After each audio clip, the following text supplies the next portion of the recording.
castelo forte é o nosso Deus. Boa noite, queridos.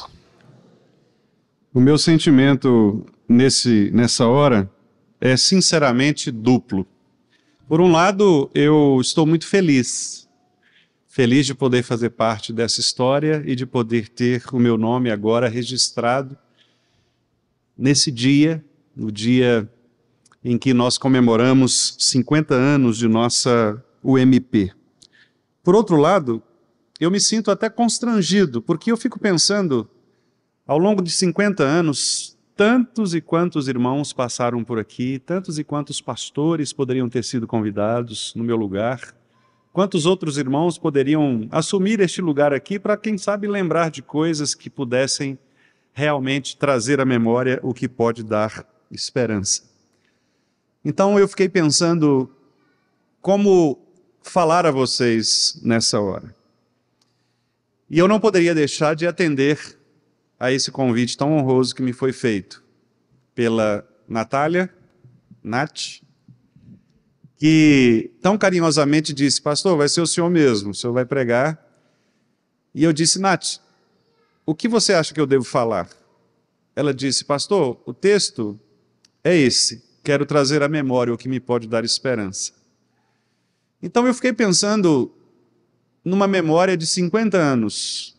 Como que nós poderíamos trazer à memória coisas, eventos, pessoas, situações que pudessem nos fazer lembrar 50 anos.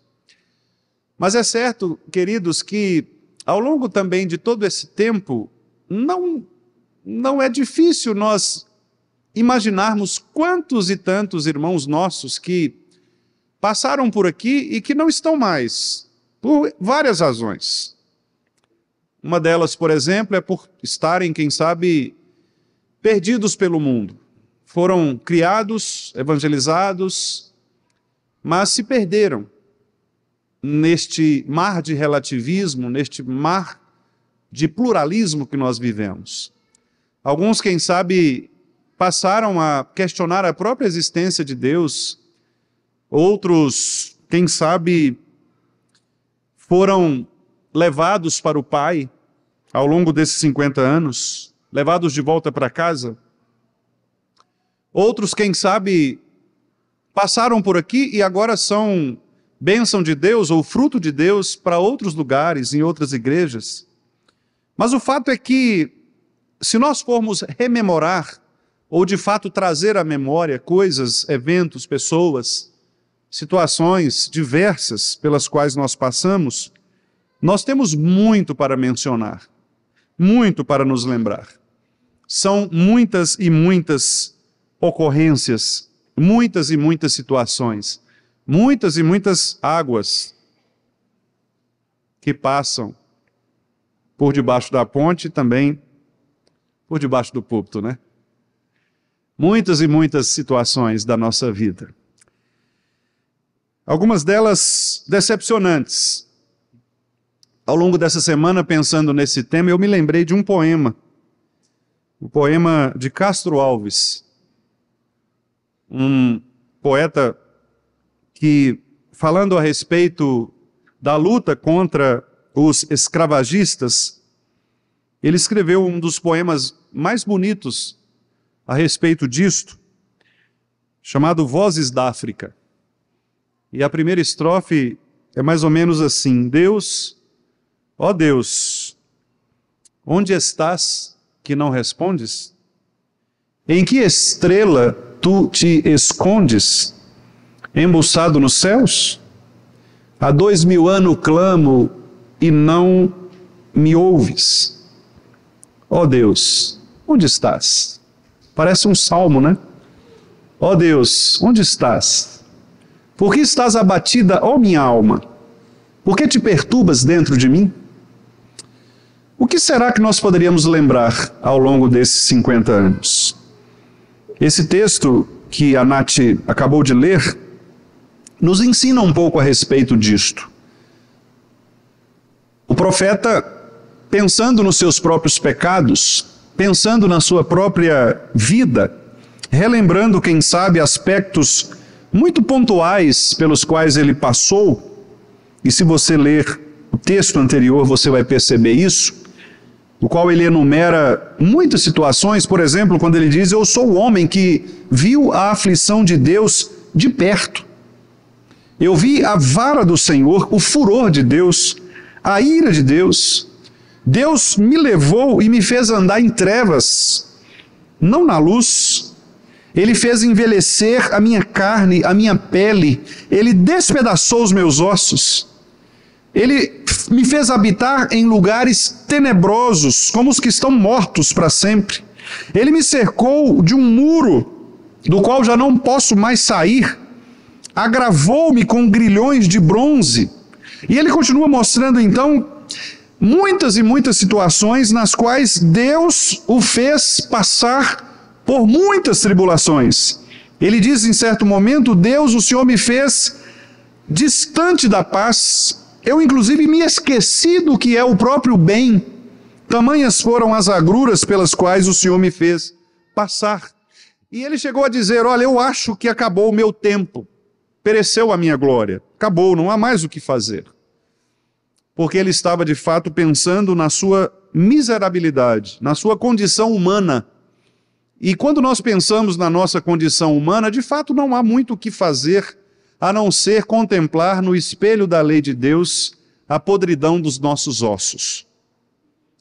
Quando nós olhamos para o mundo e nós julgamos o mundo apontando a impiedade das pessoas, nós estamos, na verdade, apenas refletindo aquilo que nós mesmos somos. Como eu já citei certa vez, o pastor Charles Spurgeon, na porta da igreja, contemplando um bêbado que passava à sua frente, comentou com um irmão que estava ao seu lado: ali vai Spurgeon. E aquele irmão disse: pastor, como assim? Como é que o senhor pode se comparar a uma pessoa ímpia que está na rua, perdida? Ele disse: não, lá está o Spurgeon sem a graça. Aqui você vê o Spurgeon com a graça. Esta é a única diferença entre nós e o mundo. Sobre nós está a graça de Deus. Mas nós não fomos privados das aflições. No mundo tereis aflições. Nós não fomos privados das situações difíceis, ruins, das ocorrências, dos desafios, das circunstâncias tenebrosas, do vale da sombra da morte. Todas estas coisas acontecem com as pessoas boas, com os crentes. E ao longo desses 50 anos, certamente muitas situações aconteceram na igreja presbiteriana do Vale do Jatobá e com esta mocidade. Muitas e muitas situações poderiam ser enumeradas, não só de bênçãos, aquelas que nós consideramos positivas, mas de bênçãos também aquelas que nós consideramos negativas, que aos nossos olhos parecem ser um mal que Deus está nos causando, mas aos olhos de Deus são benefícios que Ele traz sobre nós para nos moldar e para nos fazer mais parecidos com Cristo, o seu Filho. Por isso, meus amados irmãos, quando nós estamos numa situação em que comemoramos com alegria uma vitória que Deus nos dá, de fato é uma situação que nós poderíamos trazer à memória coisas que podem nos dar esperança. E este versículo, ele é surpreendentemente bem construído neste contexto para relacionar esta ideia que o escritor dá a respeito de si mesmo, de ser um pecador depravado, podre diante do Senhor, de ser aquele que reconheceu a aflição do Senhor, a angústia lançada sobre ele, porque aqui ele usa uma expressão muito interessante, a expressão memória. E a expressão memória aqui é a tradução da palavra coração. No original hebraico é a palavra levi, que é a palavra coração. Memória aqui é coração. Portanto, a tradução mais literal seria: eu quero trazer de volta, eu quero retomar para o meu coração. Porque coração, na Bíblia, é a sede de todos os nossos desejos. É a sede de tudo que nós pensamos. É o lugar onde as coisas acontecem. Conforme o escritor aos Provérbios, é o lugar de onde procedem as fontes da vida.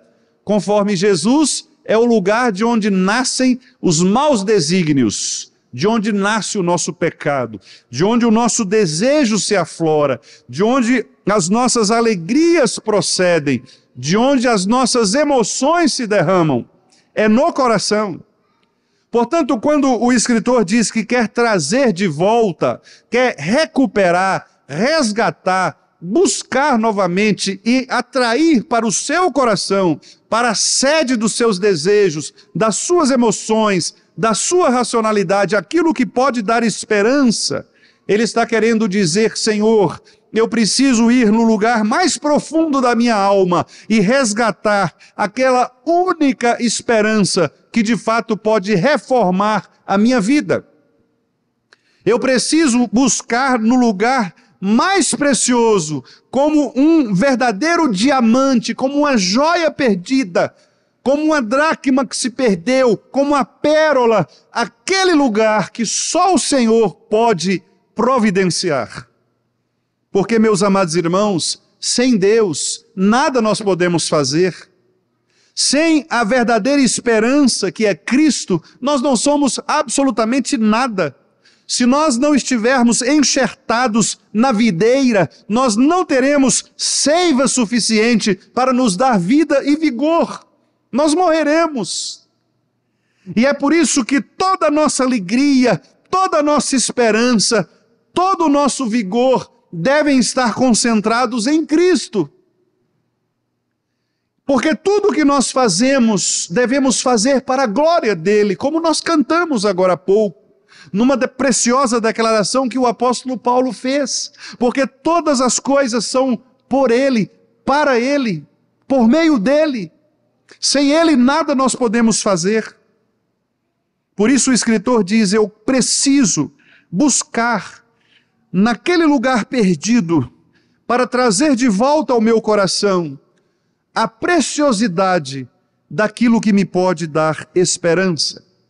A palavra esperança aqui é uma outra palavra importante. Existem algumas maneiras de nós esperarmos algumas coisas. Existe uma maneira ansiosa de nós esperarmos uma coisa. Por exemplo, você faz um concurso e espera o resultado do concurso. Você, naturalmente, tem esperança, mas você fica ansioso, tentando chegar aquele dia, esperando chegar aquele dia, para finalmente você conferir a sua colocação naquele concurso. Mas há uma segunda forma de esperar. É quando você, por exemplo, marca um encontro com alguém, ou quando você, por exemplo, vem a este culto, e você se assenta no banco, esperando a hora de começar o culto. É uma esperança, portanto, programada. Você sabe que aquilo vai acontecer. Não é uma esperança ansiosa, mas é uma esperança programada. Curiosamente, este texto, esta palavra que é usada aqui, é a segunda opção. O profeta não está falando de algo que ele ansiosamente espera, como se não soubesse o resultado. O que ele está dizendo aqui é que ele se assenta para esperar com confiança aquilo que Deus há de fazer na vida dele. Percebem que são coisas distintas? A ideia é que, diante de situações da nossa vida, nós somos capazes, aqueles que têm fé no Senhor, aqueles que estão enxertados na videira, estes e somente estes, podem se assentar e esperar a salvação que vem do Senhor. Imagine que você esteja então perdido numa floresta e você tem certeza de que o resgate virá buscá-lo. Você se assenta, porque não há por que desesperar, e espera o resgate que chegará para te buscar. É esta a ideia. O profeta, ele está de fato ansioso, mas não é uma ansiedade pecaminosa, é uma ansiedade fundamentada na fé. E toda ansiedade que é fundamentada na fé é uma ansiedade não pecaminosa, é uma esperança que é contra a esperança. É aquela esperança de Abraão que, muito embora as circunstâncias pareciam apontar o contrário, a fé produzia uma convicção solene de que o Senhor haveria de responder às suas ansiedades, às suas angústias. De modo que nós devemos, portanto, meus amados irmãos, construir a nossa vida com base nesta esperança sólida. E é nessa esperança que nós podemos nos alegrar no Senhor. É nesta esperança que nós comemoramos os nossos aniversários. Porque para nós, os crentes, a vida ela é eterna desde quando nós nascemos. Para nós, os crentes, não há um fim de todas as coisas. Para nós, os crentes, a nossa esperança é contínua, eterna. E é por isso mesmo que ele diz que aquilo que produz esta convicta esperança no seu coração é o fato de que Deus, todos os dias, lembra no seu coração profundamente que a razão pela qual ele não está condenado à morte é porque Deus nunca mais nos dará aquilo que nós merecemos, porque Cristo, seu Filho, nosso Senhor, foi à cruz e arrancou de lá a morte, para que pela vitória sobre a morte, ele nos desse a herança.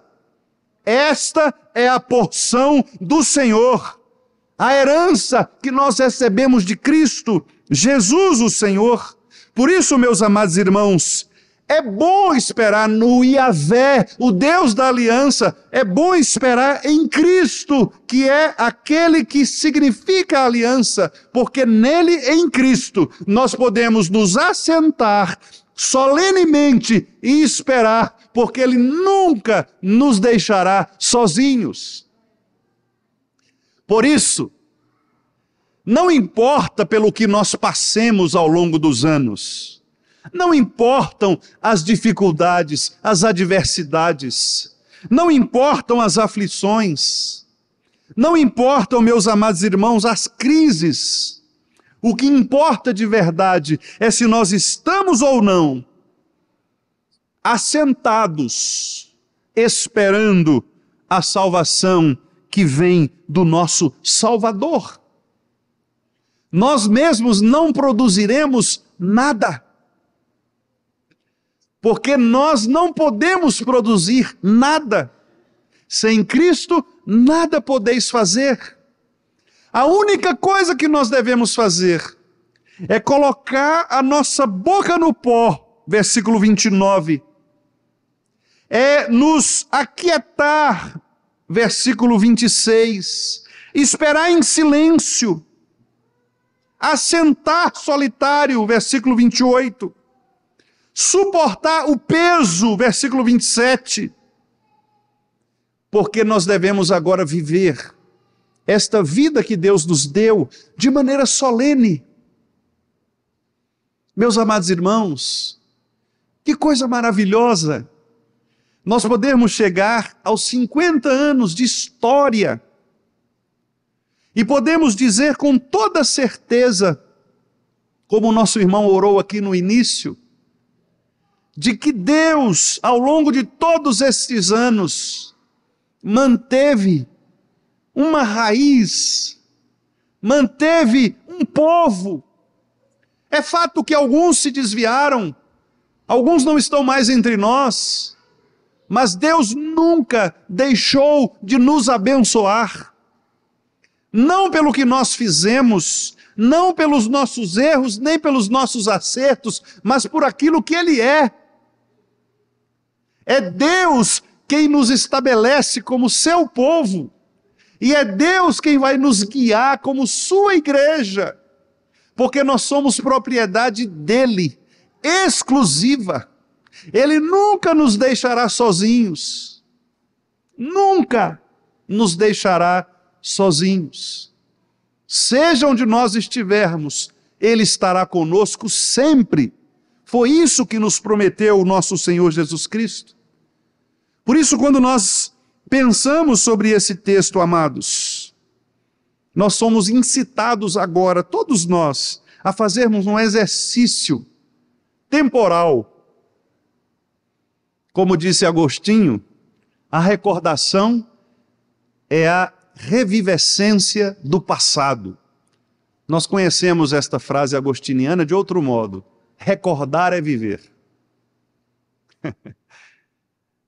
Agostinho disse que se nós pararmos e trouxermos o passado para o presente, nós vamos nos lembrar de muitas coisas e reviver estas coisas. Por isso o presente é uma revivescência do passado. Mas se eu trago o futuro para cá novamente e penso o meu futuro a partir do presente, eu também estabeleço uma vida de plenitude no tempo. Porque eu percebo que o tempo não é só meu, não é só para mim. Eu não sou o Senhor do tempo. Deus é o Senhor do tempo. E nós fazemos parte deste tempo presente para glorificarmos a Deus por tudo aquilo que Ele fez no passado e por tudo aquilo que Ele fará no futuro. Porque para nós não importa se foi antes, agora ou depois. O que importa é que Deus tem um povo escolhido antes dos tempos eternos, que será levado para o céu no final de tudo. No final de tudo, Deus será louvado. No final de tudo, a glória é de Deus. Por Ele, por meio dele e para ele. Portanto, mocidade do Vale do Jatobá, mocidades aqui representadas das nossas igrejas irmãs, lembrem-se daquilo que pode dar esperança a vocês. O trabalho que vocês fazem é o cumprimento do plano eterno do Senhor, para no tempo presente exaltá-lo, como os nossos irmãos do passado fizeram, como os nossos irmãos do futuro farão, e como todos nós faremos, quando todos nós, de todas as gerações, estivermos juntos nos céus, cantando glórias ao nosso Senhor. Não se abata, nunca. Traga ao seu coração as verdades do Senhor. Assente-se, espere pelo Senhor, porque Ele vai cuidar de você. Meus irmãos queridos, que Deus os abençoe ricamente. Que Deus conceda à nossa mocidade, se Jesus Cristo não voltar antes, mais outros 50 anos. Se eu chegar a 98 anos, eu prometo vir aqui comemorar os 100 anos da mocidade. Que Deus os abençoe, queridos. Eu queria orar agora, nesse momento. Obrigado, Senhor, por esta festa que nós estamos fazendo aqui nesta noite, para honrar o Teu nome. Obrigado, Senhor, porque a Tua graça, diz a Tua palavra, é melhor do que a vida. Muitos de nós, às vezes, queremos viver neste mundo, experimentar as coisas deste mundo. Mas a Tua palavra diz que a Tua graça é ainda melhor do que esta vida que muitos de nós ainda ansiamos. Portanto, Senhor, ensina-nos a contar os nossos dias, para que alcancemos corações sábios. Ensina-nos, ó Deus, a saber quem somos.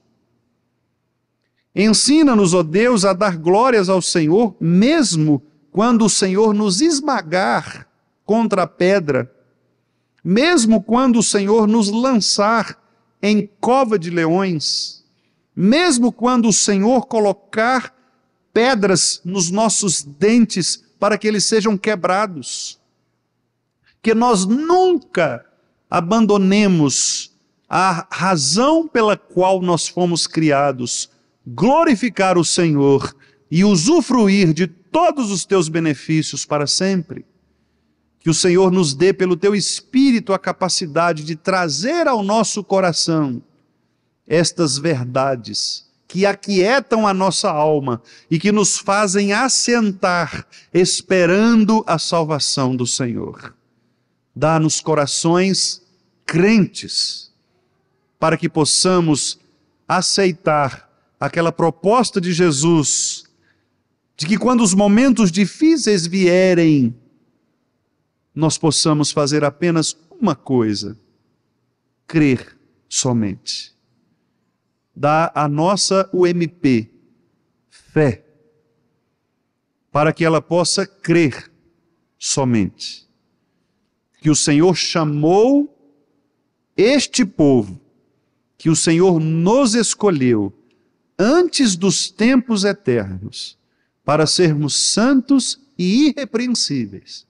E em amor, o Senhor nos predestinou para a adoção de filhos, por meio de Jesus Cristo, teu Filho, e fez com que nós pudéssemos nos assentar nos lugares celestiais, exaltando o nosso nome, para que o teu nome fosse ainda mais exaltado entre todas as nações.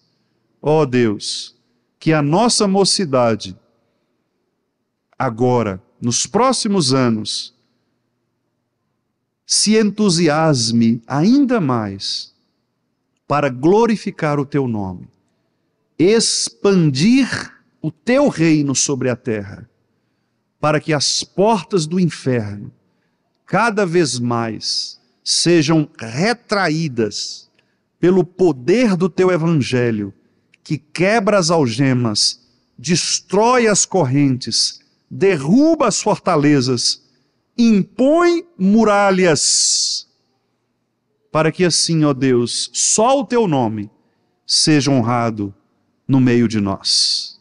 Ó Pai, que assim seja, Senhor, com todos os teus filhos aqui nesta noite, com todas as igrejas aqui representadas nesta noite, que o nome do Senhor seja santificado, que o nome do Senhor seja glorificado e que todas as nossas ações sejam para a glória do Senhor, para que todo joelho se dobre, toda língua confesse que Jesus Cristo é Senhor, para a tua glória. É em nome dele mesmo que nós oramos agradecidos por esta noite, por este momento, por estes irmãos. Amém.